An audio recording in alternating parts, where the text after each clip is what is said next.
Alright, so anyway, now the thing is, like I keep telling you,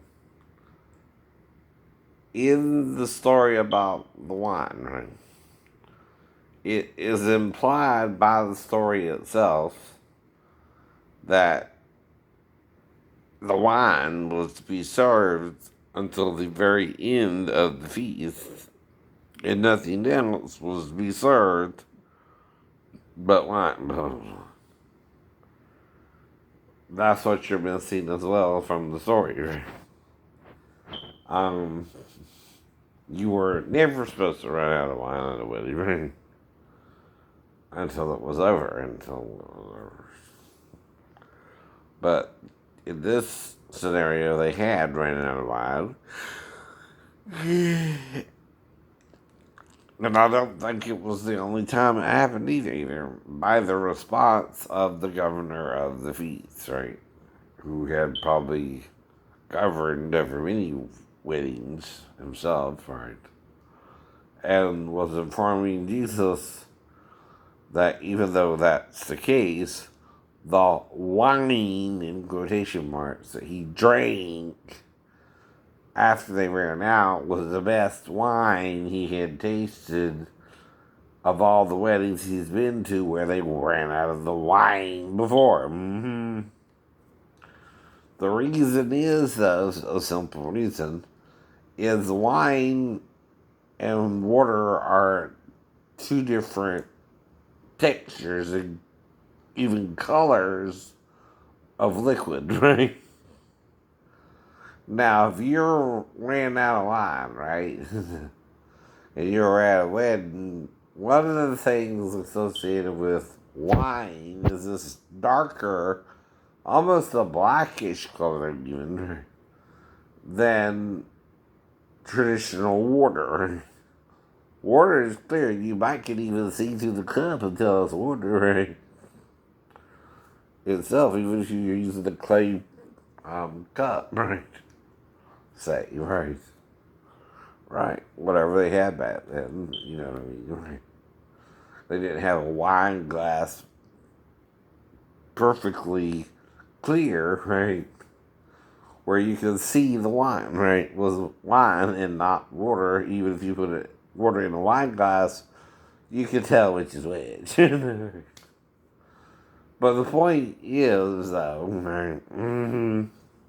When the governor went to the feast, he did so not knowing, right, again, that the water was really to replace the wine, right? And that's why they were serving it then. There was no more wine, right?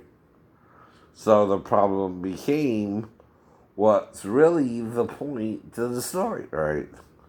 What is John even saying here? Well, A, he's focusing on what he thought, and the disciples themselves thought, was the first miracle of Jesus.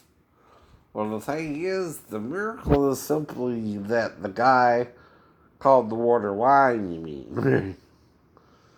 When he's obviously commenting that this might have been done to him before by the wine he drank after, right? At other weddings, right? Where whatever he was drinking did not taste good, right?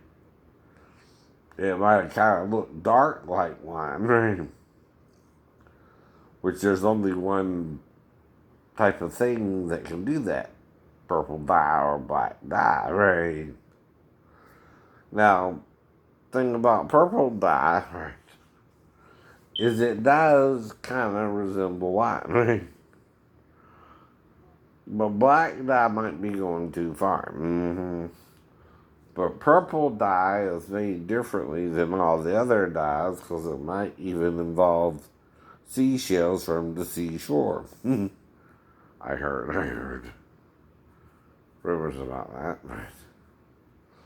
Well, anyway, however you make it, they included it in the water to make the governor think he would still be serving wine, because that's one of the traits of wine is a darker fluid than water, right?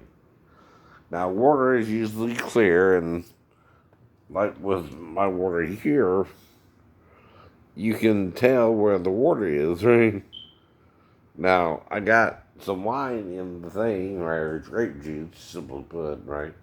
It's not real wine, but it's the point to the story, right?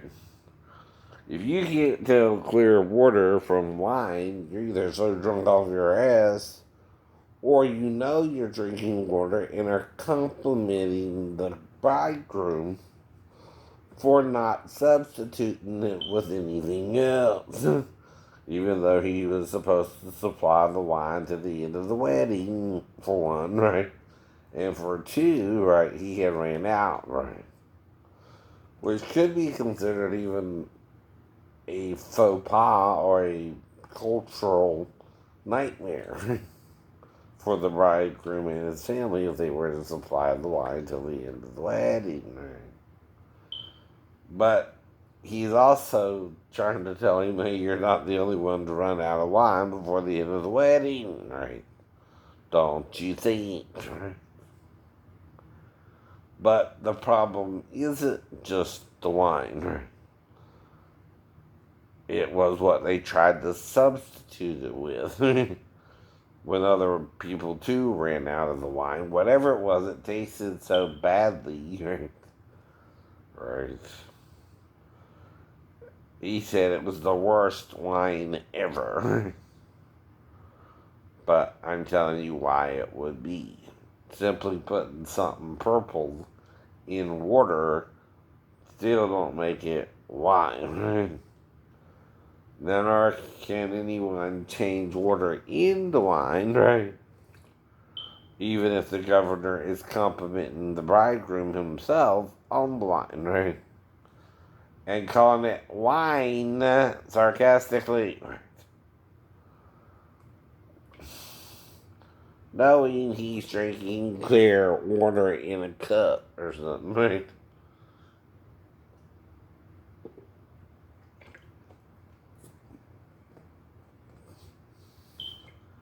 Unless you see the cup, right, was made dark in the grape juice, right, itself, right, and wine itself, you're being naive about what really happened, right? And what was going on is called today tact, right? Because other weddings also probably ran out of wine, but the other people tried to substitute it with purple dye and water, right? Which the governor is saying tasted terrible. The wine they gave him then, right? And he still called it wine, right? By the way. Even though it was probably purple dye mixed with water to make it look like wine, right? Which would not succeed in making it taste like wine, right? Or water. Now, one thing that tastes better than that would be what? Water. Water itself, right? With no purple dye, right? To darken it. So another thing he is he's not denying or declaring that the water was made into wine, but that it was presented to him as an alternative drink to the wine, right? And he's using the word wine because that's what they're supposed to serve to the end of the wedding. Exactly. But you're so mixed up by the story because the disciples are telling it like it's a miracle, when it has nothing really to do with anything other than that you're out of wine, right? And you either serve water or you make something that looks like wine that tastes like shit, but you serve it to the people anyway. Including the governor of the feast, who you're supposed to supply the wine till the end of the wedding, probably, right? As part of the tradition. But don't understand that, right, I'm making that up or telling you the truth in it, right? You gotta figure out which, though. That's up to you to decide. But does it mean Jesus didn't perform other miracles, like mainly healing of the sick and lame and those with even the paralysis from the neck down and also from the waist down? Two different guys were presented to Jesus with the same condition. They could not move from the neck down with one, which means his whole body, right? Except maybe his head, which sounds like paralysis you would hear after someone got into a car wreck or high fall. And again, the other one is they were again injured from the waist down in a lower fall, right? Or something like that, right? But still high enough to do that kind of damage, which has to be over 3 feet, because 6 feet is about how high the Temple Mount would be anyway, and that's way too high to try and get into your window if you're locked out of your room, right? But if it's the last resort and you're stuck in the lounge all night, you're gonna at least try to see if you can get in the window, right? If you even left it open because you don't quite remember you're doing the last ditch effort to get into the room, right? If that don't work, you're stuck in the lounge all night until morning, right? And have to sleep there. But you have that as an alternative once you decide if you can do it or not, right? So you then, after you try to get onto the window ledge, get up somehow, or jump down, or lower yourself down to the next floor and jump from there, or you go all the way down. If you can make it floor to floor. And safely use the window ledges to get all the way down. Well, that's what it is to be trained in ninjutsu. You see more than one way down, too, right? Using the principle of earth, wind, fire, and sometimes even the voids help some. Like when you win the lottery, you're going to give, if you're so many different levels there, if you're kind of airy, you're going to give a little bit, but spend much of it yourself, right? On yourself. Second thing is you're going to give a lot out, right? Which is kind of ornery and, all over the place, and you're not sure what to say, right? The fourth one is you give it out responsibly and you effectively use it responsibly, or they won't get you anymore. And then the fifth way is you give it out and spend it only on you, right? Now this is called void. The reason it's called void is you're being greedy, right? And only thinking of self, right? You don't care if anyone in your immediate family gets any reward from being in your sphere, the one who took out the policy, right? Whatever it is you're using, or you were the one who had the correct numbers, which we're talking about a lottery here, right? And won the lottery. And those are the ways you deal with winning the lottery.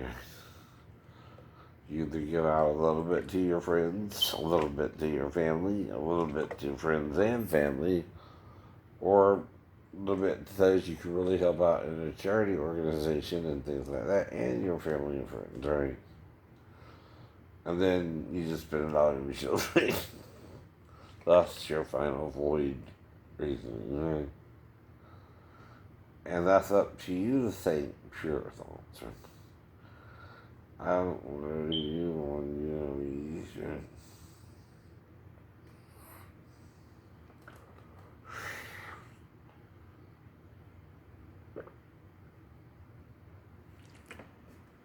Now, I'm about to make the point one more time about the wine, right? Or grape juice,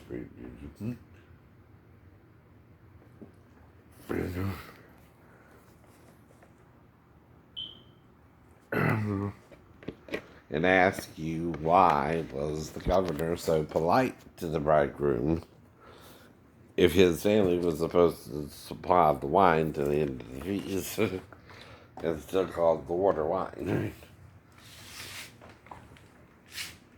It's called the beaver meal.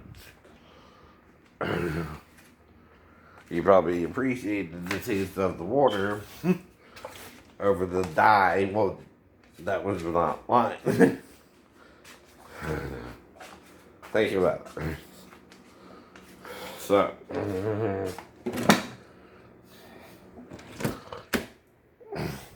this here is Welch's grape juice. You can see immediately it's dark purplish. And again, you can tell it from water.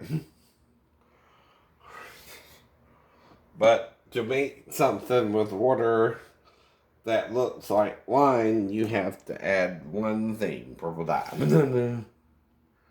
The purple dye is the problem. It tastes nothing like wine. Nor does water. But if you drink water over the purple dye, it would taste better. And Jesus is simply being complimented for using water instead of purple dye, right?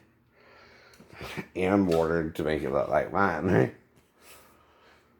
Which is a theory as to why he accepted the water as wine. And to explain why all that happened and what it really means. It's simply Jesus admitted they were out of wine instead of trying to make some makeshift wine when they ran out the wine and just started serving water. Which makes what sense? See, Jesus is using his head, right? He's not trying to serve them anything made from some concoction of something purple. Right. Right. Like purple dye, right? Which is used to make clothes. Right. And probably not good to drink. And wouldn't taste good as a drink, right? And what's up? Which is the final reason why. Now, to understand all that, though, you got to understand the difference between what? Water and wine. Water and wine, right? Why do you think they do all they do at a wine tasting contest? So they use clear glasses, too, right? Now, you also have red wine, right? Which then you can kind of use a dark red, dye if you're trying to make it look like wine. It would be the same if you ran out of beer at a beer keg party, right? You have to get something to replace the beer. Usually it's another keg if you can get to a store that's still open, that's still selling them and has one, right? That's another problem you might run into today versus then. Running out of beer at a keg rally or something. Or a bonfire. But you can do it, right? The question is, what do you use to replace it when you run out? Purple dye with water or just plain water, right? Now, both are called wine in this story, right? The water is called by the governor the best wine he ever tasted after they ran out of the wine. Which is what he really means, right? And you don't want to hear the truth of what I'm saying, because I'm telling you why. Okay, he still declared it wine, the water. It's not as though he can't tell water from wine either himself, right? But whatever they were serving at other weddings, this was way better than that. Though he, out of honor, called it wine still. Even though it was probably still what? Water. Water! Not even Jesus, understand this now, why? Can change water into wine because God's not big on drinking wine over water anyway, right? Because it can make you drunk. Like with Noah and his grandson Canaan, right? They were naked in the tent together. How do I know? He's the one that was cursed, not his father who caught them in the tent, right? Right. But what were they doing? They got drunk on wine in the tent. Now, if one of the girls had the angelic gene and mated with one of Noah's sons, it's implicated that Ham's own son, Noah's grandson, was caught in the temple naked with his grandfather, right? He would be the one who probably was born with the extra X or Y chromosome, or X and Y, right? If he's a male. And was acting out a little biased towards his grandfather, right? And got drunk on wine as he was making it from his vineyard. And that's another thing that happened with Lot and his daughters too, right? Which is not supposed to be done either. You're not supposed to get your father drunk on wine as an example of how bad it was in Sodom and Gomorrah. You were so desperate to have a child, you used the only male there, which was your biological father. That's not permission, crazy men, to try and get your daughters pregnant, even if they have red hair, Mr. Baker. Butcher, the baker of the candy stick maker, the skinner, the winner, the chicken dinner. If you know what I mean, right? You don't try to have sex with your daughter just because she has red hair and you don't know how she got red hair, right? And think your wife cheated on you, so in revenge, you want to fuck her daughter with the man she got pregnant by, right? Because it wasn't your child. You know it's not your child. So I'm going to fuck my own daughter just because she's got red hair.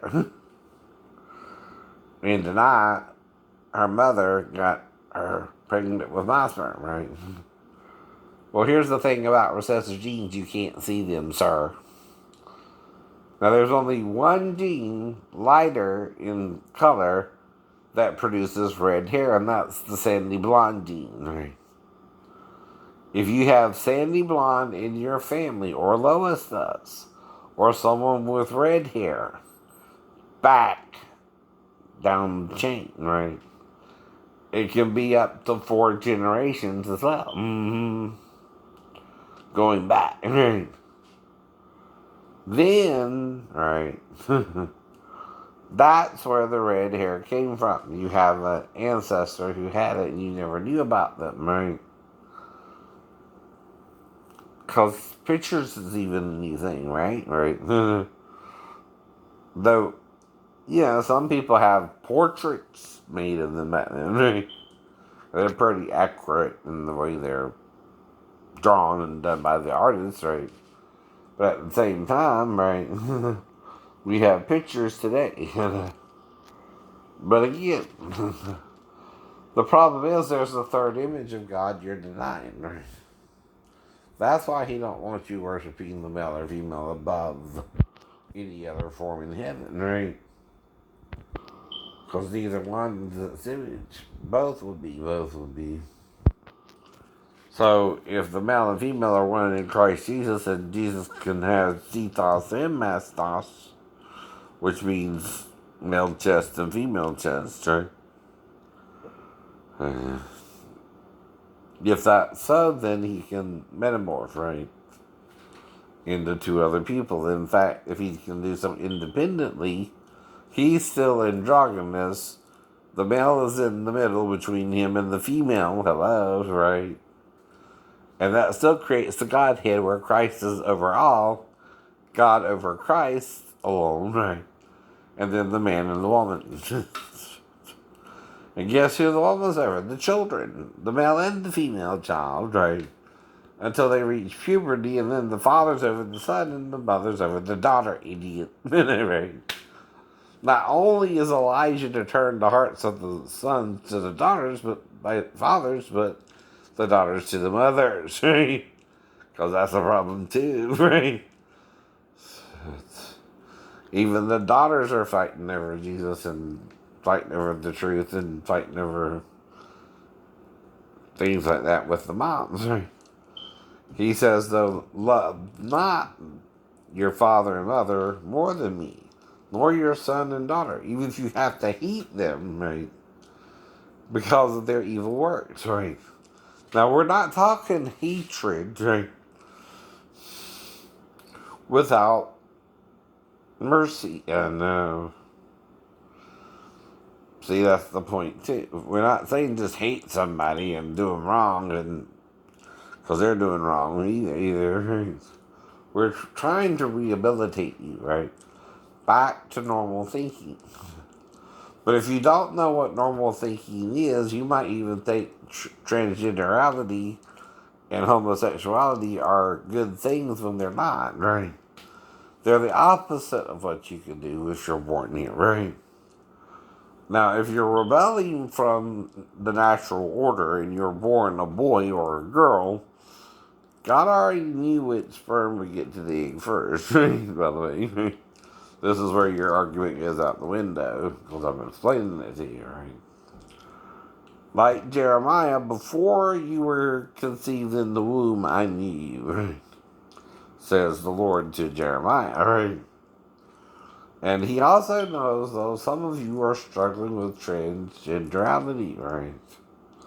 And he loves you despite that struggle, right? He never stops loving us, right? He never stops showing us mercy, grace, and truth, right? So again, the truth is, though, right? You cannot physically change yourself from a girl or boy into the opposite sex, right? There's one little problem, DNA, which only God can change. Now, your DNA, no matter what you do, is X, Y, or X, and X, or your combination of both, right? Because of the angels who sinned since the fall of Satan in the Garden of Eden, being that Ezekiel identifies him as the tree of the knowledge of good and evil, right? Which is the whole point about Ezekiel 31, talking about the trees of Eden and the tree, right? Which tree? The tree of the knowledge of good and evil. Who taught us good and evil, right? By having straight and anal sex with Adam and Eve, right?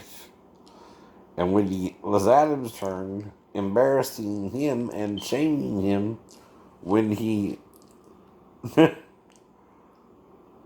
it up the butt. The butt kindly, right?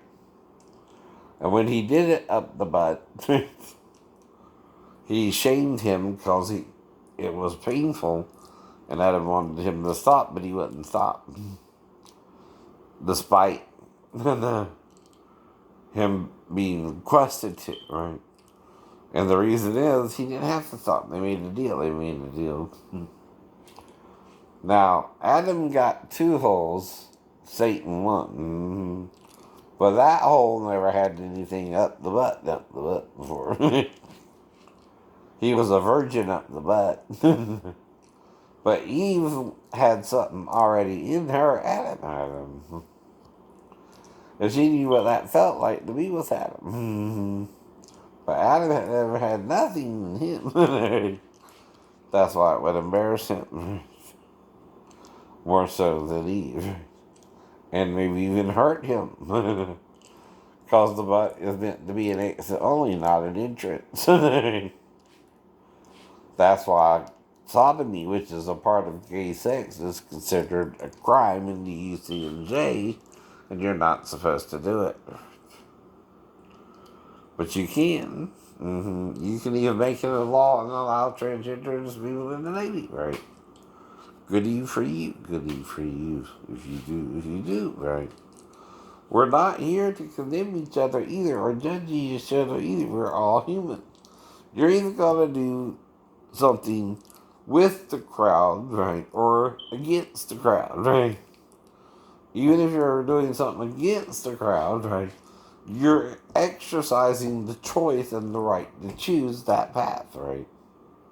And God still gives you the right to choose that path despite it being fruitless, right?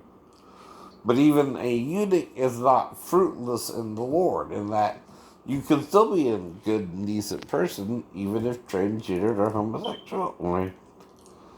What people get confused with is Satan's condemnation of sin. And start thinking we're supposed to condemn each other and judge each other and then punish each other. Right? Wrong.